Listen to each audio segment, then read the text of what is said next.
আসসালামু আলাইকুম প্রিয় দর্শকবৃন্দ, আমাদের আজকের ঘটনাটি খুব আশ্চর্যজনক, তাই ভিডিওটি স্কিপ না করে শেষ পর্যন্ত দেখতে থাকুন এবং আমাদের চ্যানেলটিকে সাবস্ক্রাইব করুন। নিঃসঙ্গ জীবনের শুরু। বাংলার এক প্রত্যন্ত গ্রাম রামনগর। সবুজ মাঠ, পুকুর, নারকেল গাছ আর পাখির কুজন মিলিয়ে শান্ত এক পরিবেশ। সেই গ্রামে বাস করত বিধবা শিরিন বেগম। বয়স 50 পেরিয়েছে, কিন্তু চোখের চাহনিতে এক অদ্ভুত গভীরতা। 10 বছর আগে তার স্বামী হাবিবুর রহমান হঠাৎই মারা যায় সাপের কামড়ে। তখন থেকে শিরিন একা, কোনো সন্তান নেই, আত্মীয় স্বজনও দূরে সরে গেছে।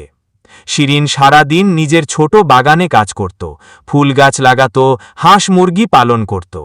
গ্রামের লোক তাকে বলতো, ও মহিলা একটু অদ্ভুত, কারণ সে সারাক্ষণ একা একা কথা বলতো, যেন কারোর সঙ্গে গল্প করছে।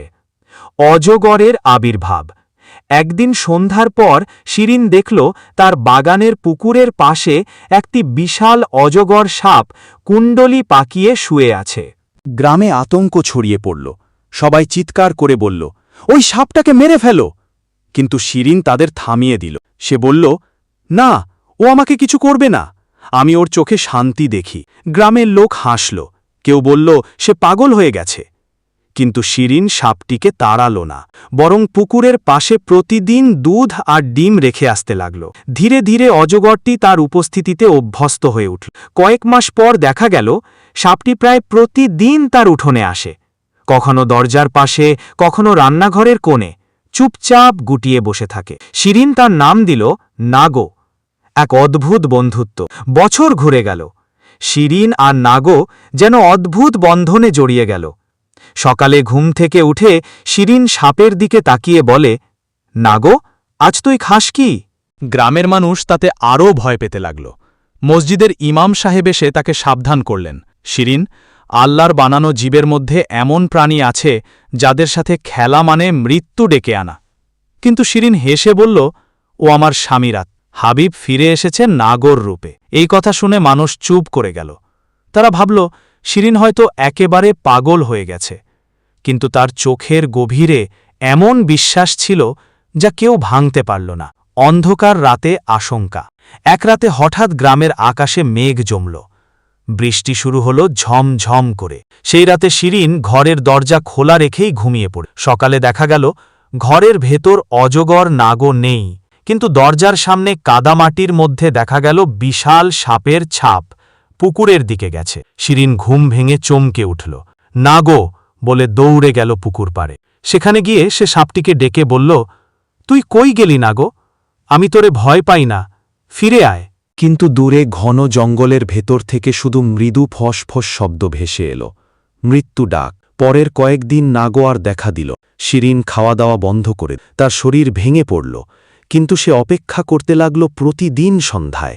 7ম দিনের রাতে হঠাৎ দরজায় শব্দ হল, সাস্সাস্সাস্সা। শিরিন দরজা খুলে দেখল নাগো ফিরে এসেছে। মাটির রঙের বিশাল দেহে বৃষ্টির পানি ঝরছে।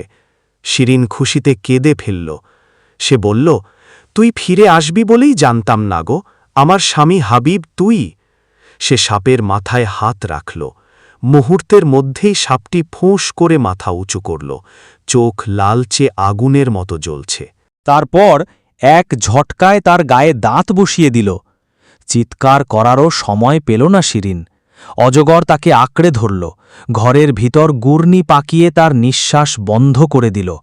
ভোরের দৃশ্য। পরদিন সকালে প্রতিবেশীরা এসে দরজা খুলে হতভম্ব হয়ে গেল। ঘরের মেঝেতে শিরিনের নিথর দেহ, পাশে গুটিয়ে বসে আছে নাগো, স্থির, নড়ছে না।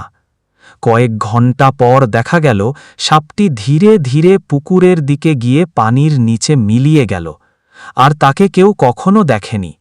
পরিণতি ও কিংবদন্তি। আজও গ্রামের বয়স্ক লোকেরা বলে, রাত গভীর হলে শিরিন বেগমের ঘরের পাশে পুকুরে সাপের ছায়া দেখা যায়, আর বাতাসে ভেসে আসে এক নারীর কণ্ঠ, নাগো, তুই কই গেলি? মানুষ বলে শিরিনের নিঃসঙ্গতা তাকে এমন এক মায়ার জালে বেঁধেছিল যেখান থেকে মুক্তি ছিল না। সে ভালোবেসেছিল মৃত্যুকে, অজগরের রূপে, এই গল্পটি একদিকে নিঃসঙ্গতার প্রতীক, অন্যদিকে প্রকৃতির রহস্যের প্রতিফলন।